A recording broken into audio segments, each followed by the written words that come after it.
Sige po, tayo pong manalangin.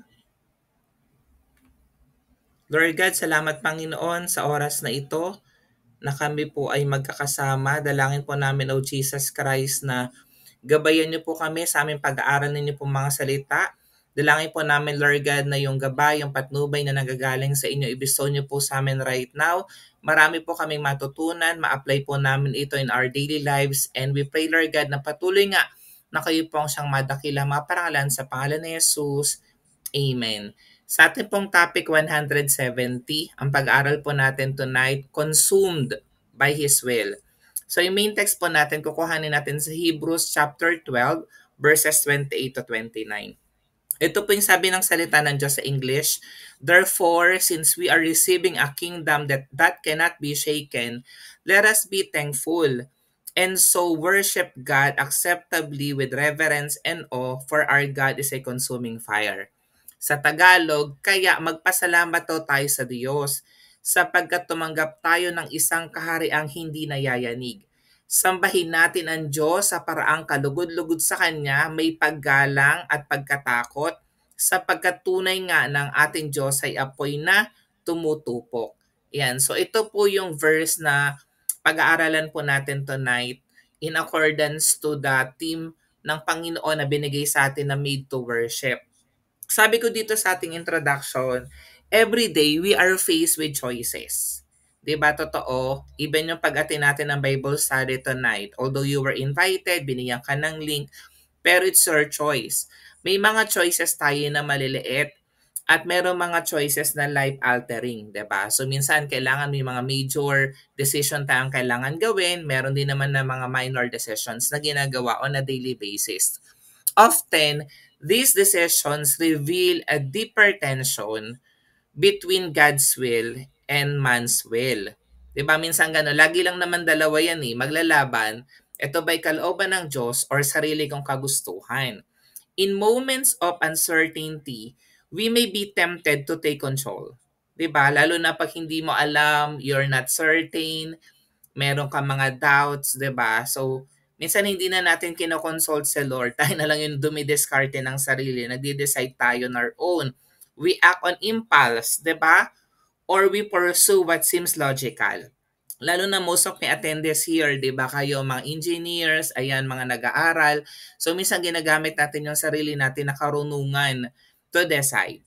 Pero tandaan po natin, the Lord God calls us to a higher path, one of surrender, trust, and daily dependence on Him. Alam niyo yun ang maganda Kasi ang Lord natin na pinaglilingkuran, ang gusto lang na patuloy tayong mag-surrender sa Kanya, entrust natin lahat ng ginagawa natin sa Kanya, on a daily basis, maging dependent po tayo sa ating Panginoon. Sa ating pong background, yung storya ni Abraham at saka ni Isaac sa Genesis chapter 22 is not just about obedience. It's about total surrender. Kasi 'di ba ang tindi ng pinapagawa ng Lord dito kay Abraham na i-offer na sa Isaac. At makikita natin sa story na yan na hindi lang naman din si Abraham yung sumunod sa Panginoon at nag-surrender sa kanya. Even sa Isaac, 'di ba? He allowed himself to be offered.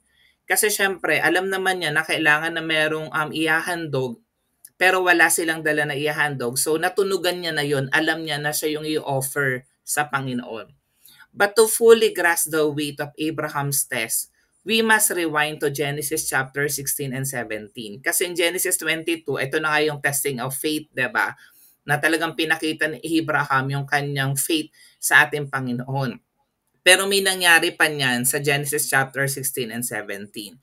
There, makikita natin si Abraham at saka si Sarah, they attempt to fulfill the promise of God through human needs or human means, 'di ba?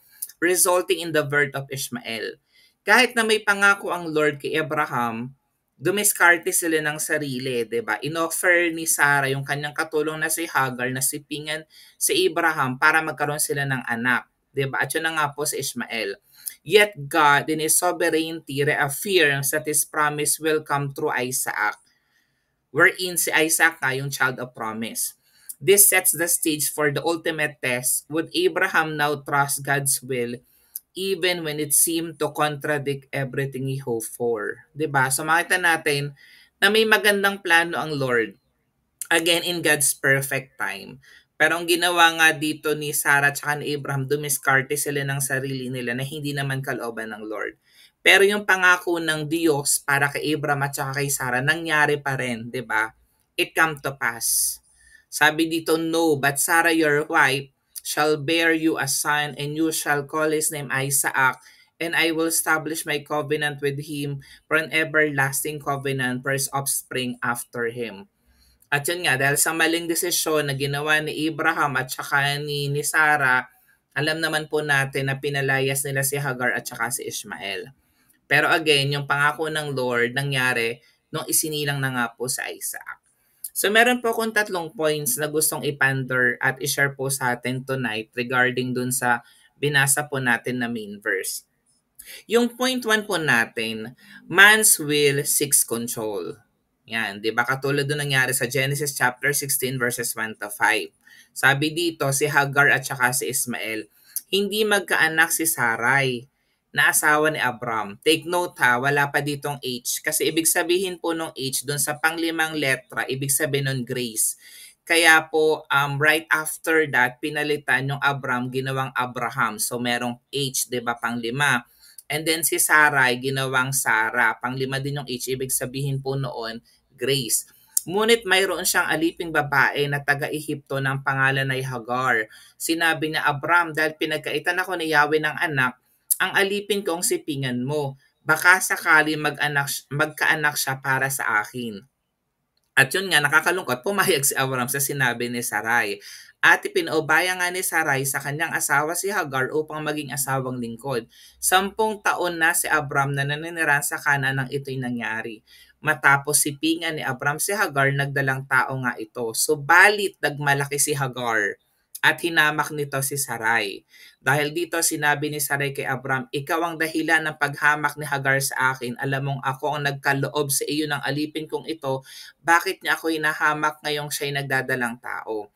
Si Yahweh nang humatol kung sino sa atin ang tama. Yan. So Sarah and Abraham, weary of waiting, take matters into their own hands. Yan. So ito po ay lesson sa atin ha. So minsan may iniintay tayo na pangako ng Lord, certain ka naman na mangyari ibibigay ng Panginoon. So wag tayong dumiskarte ng sarili natin kasi mangyayari pa rin yung gusto ng Lord, yung kalooban ng Lord. Ishmael is born not out of faith, but out of human reasoning. 'Di ba? Hindi naman talaga yun yung plano ng Lord eh. Pero dahil nga sa diskarte na ginawa ni Sarah at ni Abraham, nagkaroon ng Ishmael. So si Ishmael, hindi siya born out of faith. Ito po ay resulta ng human reasoning, ng sariling desisyon ni Sarah at ni Abraham na hindi kalooban ng Lord. Ano pong lesson dito? When we act outside of God's timing, we may create consequences that complicate His plan, but His grace still prevails. 'Di ba? Even up until now, 'di ba, yung mga lahi ni Ishmael, yung mga Muslims, kalaban yung mga Israelites, 'di ba? Yung lahi naman ni Isaac. Ayan. So dapat po sumunod tayo sa kalooban ng Lord kasi may mga consequences when we are not following His will. Yan, katulad na nangyari kay King Saul sa 1 Samuel chapter 13 verses 8 to 14. Offered sacrifices himself instead of waiting for Samuel. His impatience cost him the kingdom. Kaya mo, basahin natin na 7 araw siyang naghintay roon. Tulad ng sinabi sa kanya ni Samuel, ngunit hindi pa rin ito dumarating. Ang makasama niya isa-isa nang umaalis, kaya't nagpakuha si Saul ng handog na susunugin at handog pangkapayapaan at siya nang naghandog ng mga ito. So hindi na dapat ginagawa yon kasi trabaho nga yun ng Levite, trabaho yun ni Samuel. Siya kasi hari, hindi sila allowed to do that. Katatapos lamang na maghandog nang dumating si Samuel. Sinalubong siya ni Saul at binati. Tinanong siya ni Samuel, bakit mo ginawa iyan? Sumagot siya, ang mga kasama ko isa-isa nang nag-aalisan. Nariyan na si Mikma sa mga Filisteo at ikaw na ba hindi dumating sa oras na ating usapan? Ako'y nangambang lusubin kami ng mga Filisteo rito sa Gilgal na hindi pa ako nakakapaghandog kay Yahweh, kaya napilitan akong maghandog. Sa verse 13, sinabi sa kanya ni Samuel, malaking kasalanan ng ginawa mo. Kung sinunod mong inuutos sa iyo ni Yahweh na iyong Diyos, ang sambayan mo sana maghahari sa buong Israel habang panahon. Ngunit dahil sa ginawa mo, hindi na matutuloy iyon. Si Yahweh ipipili ng isang taong mula sa kanyang puso na maghahari sa Israel sapat hindi mo sinunod ang mga utos niya sa iyo. Tingnan mo naging consequence ng hindi pagsunod nitong si Saul na dapat yung maghahandog ay si Samuel at hindi siya. Natanggal siya being the king. At alam natin yung pumalit sa kanya walang iba kundi si Haring David. Yan. Yung point number 2 po natin, God's will requires surrender. Yan. Mababasa natin yan sa Genesis chapter 22 verses 1 to 14. Abraham is asked to sacrifice Isaac, the very promise he waited decades for. Diba? Ang tinding test of faith to. Ang tinding surrender nito na yes, nagkamali sila, nagkaroon ng Ishmael, pinalaya si Ishmael, and then nagkaroon na nga, dumating na yung promised son na si Isaac, and then sabi ng Lord, i-offer mo sa akin, diba? He obeys without hesitation, trusting that God could raise Isaac from the dead. Ang tindi ng faith, no? Tindi ng faith ni Abraham. Kasi totoo naman, binigay ng Lord sa Isaac, ang mindset niya, kayang buhayin ng Panginoon sa Isaac from the dead. At alam natin na si Isaac is a picture of the Lord Jesus Christ, di ba? Na si Abraham, picture of Father, na inoffer si Jesus Christ for the salvation of humanity.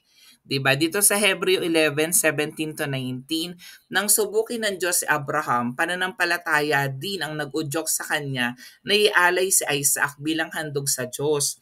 Buong puso niyang inihandog ang kaisa-isa niyang anak.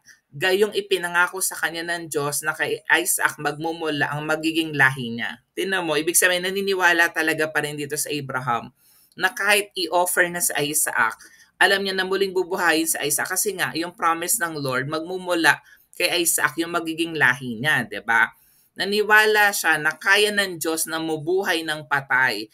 Kaya't sa patalinghagang pangungusap na ibalik nga sa kanya si Isaac mula sa mga patay.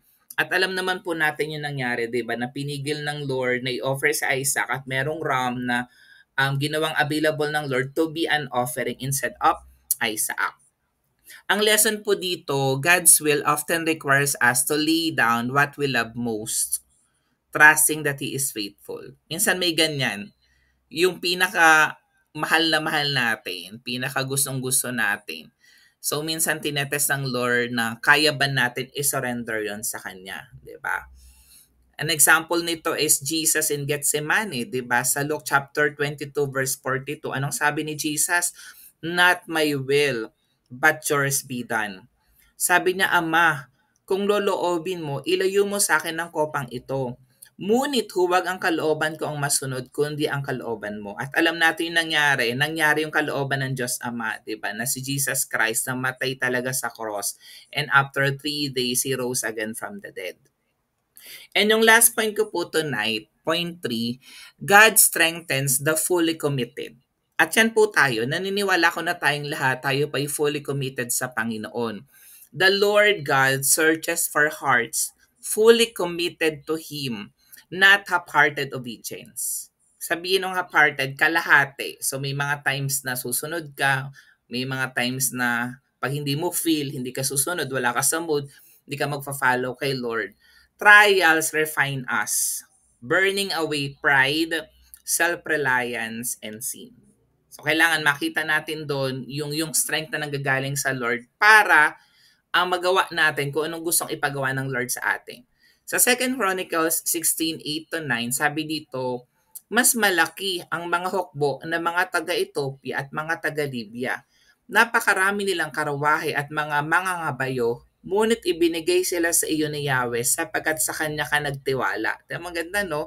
Nagmamasid si Yahweh sa buong daigdig upang tumulong sa lahat ng tapat sa kanya. At tayo po yun. The Lord is looking for people, for His sons and daughters na faithful sa kanya. Dahil sa kahangalan mong ito, mula ngayon lagi kang magkakaroon ng digmaan. At katulad na nangyari dito, kahit na ang laki ng kinakaharap nating problema, sitwasyon sa buhay, the Lord is telling us to keep trusting Him kasi kayang-kaya po tayong tulungan ng Lord. Ang secret, maging committed lang tayo kay Lord, maging faithful lang po tayo sa Kanya. Sabi rin po ng Job, chapter 23, verse 10, ngunit alam ng Diyos ang aking bawat hakbang. Tayo yan. Kasi all-knowing ang Lord natin eh. Alam ng Lord na nagba-Bible study tayo. Alam ng Lord na ating ka ng Bible study. Alam ng Lord yung sitwasyon mo, kung ano mga pagsubok na kinakaharap mo. Kapag sinubok niya, lalabas ang kadalisayan.